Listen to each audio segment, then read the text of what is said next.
We know that homeopathic science is based on doctrine of causation. For every disease, every discomfort, every symptom, every expression, there has to be a cause. There cannot be an effect without cause.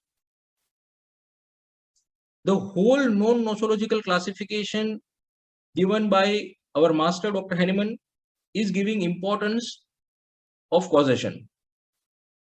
For acute disease, there is an exciting cause. For chronic disease, there is a maintaining cause. Patient's own constitution, patient's personality, patient's nature itself plays an important role as a cause. Principally, if you see in homeopathy, miasms are considered fundamental causes for producing diseases. So, considering all, any change in the surrounding, any change in the environment, any change in the temperature will definitely affect the balance of the human economy. State of balance or state of equilibrium of health will get affected by these changes.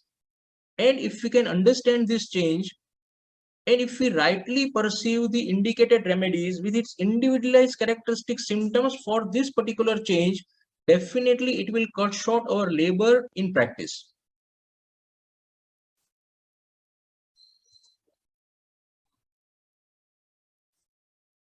See, in monsoon,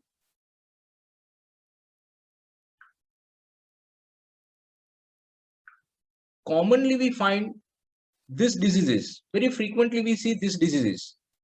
Grossly speaking, this disease we can classify it broadly into mosquito-borne diseases, waterborne diseases, and airborne diseases. Today, I am not going to discuss individually on each of these diseases because we do not treat the name of the disease.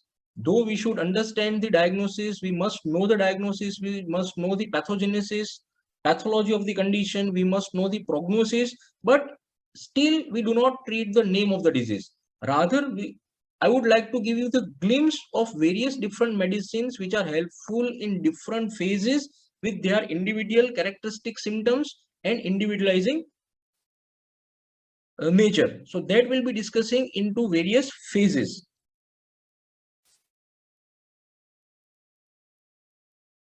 See, when we say monsoon, it does not mean monsoon in general. Monsoon itself is comprised of various different changes in the climate, various different phases which comes together and makes complete monsoon season. The monsoon begins with the end of summer. And when this phase, the transformation takes place, there is a change in the temperature, there is a change in the pressure, there is change in the humidity's level, and many a times this changes in from the peak summer weather, such changes before the actual monsoon season settles. It may bring sometimes storm. It may even at times causes some form of changes as a storm. Recently in May, we had experienced Tokti storm. So it is the first phase which we experience from warm to thunderstorm before the actual monsoon sets. After stormy season, that variation in the climate, gradual rainfall may start intermittently, and that makes the weather warm to wet. Warmth of summer, and still rain has started, so there is a change in level of humidity. So that is the another phase which our patients may encounter with. After that, rainfall will begin, and again the weather will become cloudy. There will be clouds throughout the day, and then the weather from warm will go to cloudy. Rain keeps on falling every day, and now that rainy days are settled, so the climate, the environment will become rainy. When it is completely established, the weather will not now remain warm. We do not require even ACs. The weather will become cold with humid. It becomes cold wet weather. That is another phase that we are experiencing in monsoon.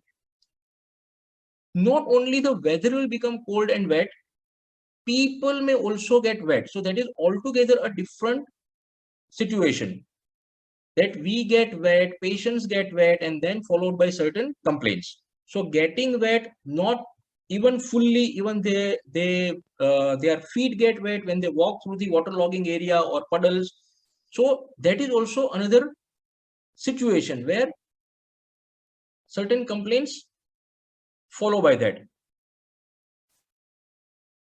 Apart from monsoon or in monsoon or after monsoon, because of heavy rainfall, certain low lying areas, they will get flooded, they will get waterlogging, and that area becomes very damp, that area becomes waterlogged, and so that change into that area, people living in that area, even seepage of water, humidity in their surrounding will make that particular location little more different during the monsoon than the rest of the season, and which may bring different complaints. Today, I'm also going to talk on certain climatic changes, though they are not directly related with monsoon, but they do have similarity with monsoon's climate, and they also require certain medications or certain medicines selection for that particular changes. So that changes we can see in foggy weather, near seashore, or even in snow. Though they are not related with monsoon, but they do have humidity, they do have warm air, they do have cold air. So collectively, when you say it, almost they are showing some similarity like that of monsoon season. So let us take this each phase one by one, and which medicines are very important, which are having their individualized symptoms into particular phase. Primarily, we always have to individualize the remedies. We have to select the remedies based on the individuality. But suppose if you select the medicine on the basis of individuality, and if your medicine is not working, then these medicines will definitely help you, because this is their own individuality pertaining to the phase. And this will cut short the labor and will make your prescriptions very, very effective and very clear at times. So let us study each phase, and depending upon that phase, which are the important remedies which we can see during that particular phase.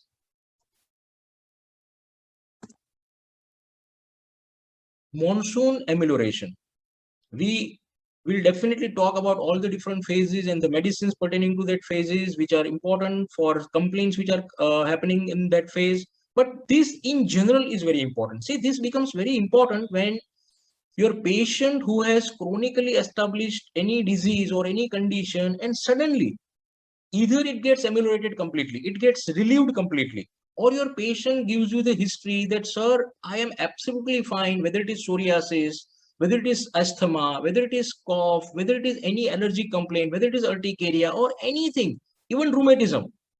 They say, sir, I am absolutely fine in this weather, but the moment this weather ends, my complaints will start or it will reappear. So monsoon amelioration will speak itself about very important generality pertaining to certain remedies.